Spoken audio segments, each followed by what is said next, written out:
The midterm elections are heating up and battle lines are being drawn in cities and towns across the country in places like Riverside County, California. That's where a court battle is playing out between Sheriff Chad Bianco, a prominent election denier running for governor, and Democrats who say a seizure of more than 60,000 ballots from a prior election is a political stunt that undermines public trust in voting.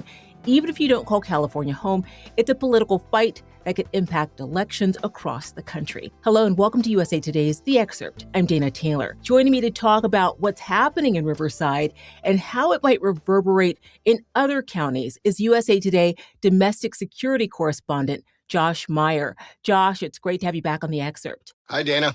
Josh, let's start out with the story being told by Sheriff Chad Bianco. Why is he claiming he needs to investigate this election that happened way back in November of 2025? Right. So Bianco, he has for years been concerned about elections in California, saying that there's been fraud, especially by Democrats. And so what he said in this case is that there was a conservative elections group that found some disparities in the balloting. They basically found 45,000 votes difference between what were actually cast and initially recorded and what was finally tallied when they took the final count. So he basically said that part of his job as the sheriff in Riverside County, he got court approval to seize all the ballots that were submitted in Riverside County, and he's trying to count them now to see why there's this discrepancy, whether it had an impact on the election, and what needs to be done to fix it.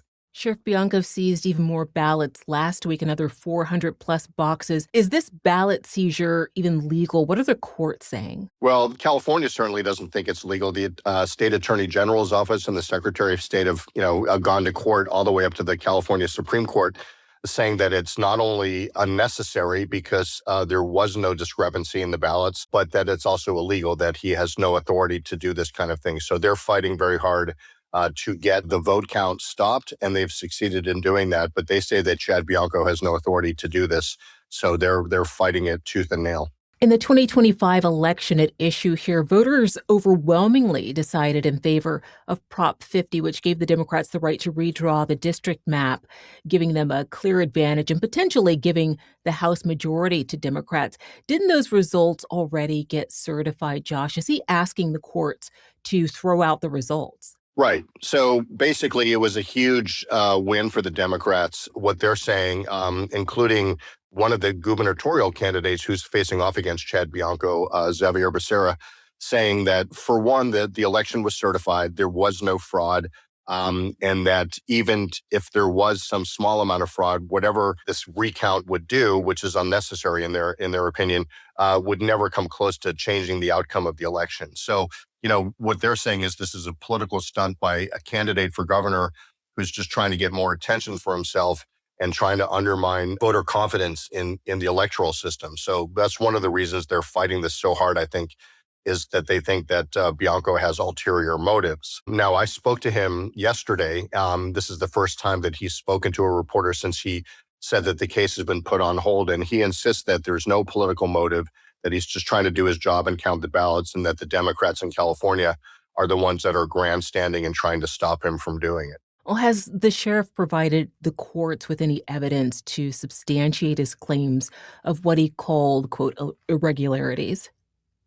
As far as we can tell, he has also not provided the California Attorney General's office with information, and that's one of the big sticking points with them. The Attorney General, Rob Bonta, a Democrat, he says that he's been trying to get Riverside County Sheriff Chad Bianco, who is elected, by the way, he's an elected official, trying to get him to provide some information to back up his assertions, besides, this audit from this private group called the Riverside Election Integrity Group, and that Bianco has refused to do that. What the Attorney General also says is that Bianco has many options to work within the system to ask for a recount, to look for voter irregularities, and that he has refused to do so, instead just trying to seize the ballots on his own, which Rob Bonta, the Attorney General, says is a political move, not any effort to really figure out what's going on.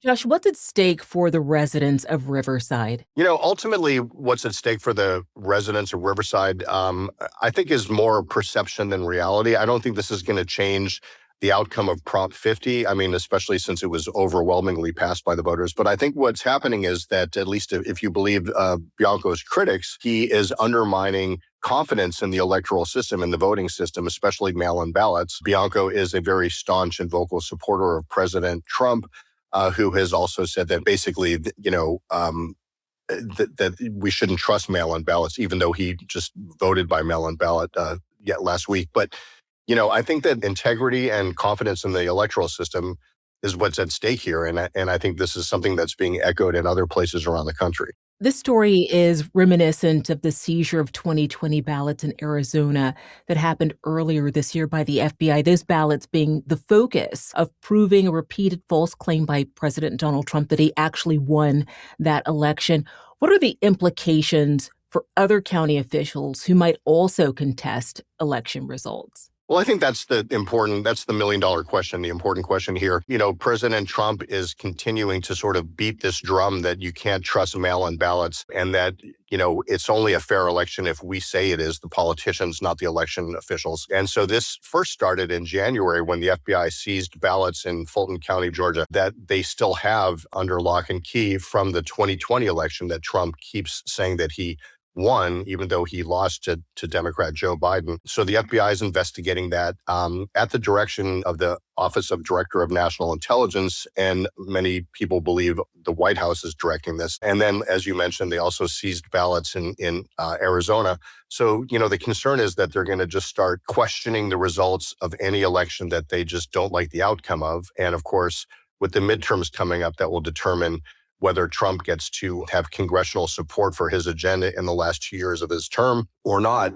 There's a lot riding on this. So, if they are going to start challenging all these past elections, what are they going to be doing when the current election happens? If they don't like what the outcome in one state or one precinct, are they going to just try to seize the ballots? And if so, what happens after that? Some voting rights experts say that we're heading for a constitutional crisis if that happens. Is there any court or state entity that might settle this issue with the Riverside ballots? Well, so what's happening right now in California is Chad Bianco announced that the whole thing is put on hold. And he told me that the reason is because a Superior Court judge who has to appoint a special master in the case to oversee the ballot counting has said, look, I'm going to stand down until the California Supreme Court decides what to do in this matter. But the California Supreme Court has referred the matter down to the Superior Court. So we're in sort of a legal limbo right now. But knowing how strongly both sides feel about this, it could end up in the U.S. Supreme Court. Nobody really knows. What Bianco said to me is we're in a legal limbo right now. So we'll just have to wait and see. But this could, drag on for weeks or months. California's election process here allows for the top two candidates from the June 2nd primary to advance to the general election. How close is the governor's race, and who are the top contenders right now? Well, it's quite controversial, I think, because there's so many Democrats running. There are 8 candidates by last count, and none of them want to drop out.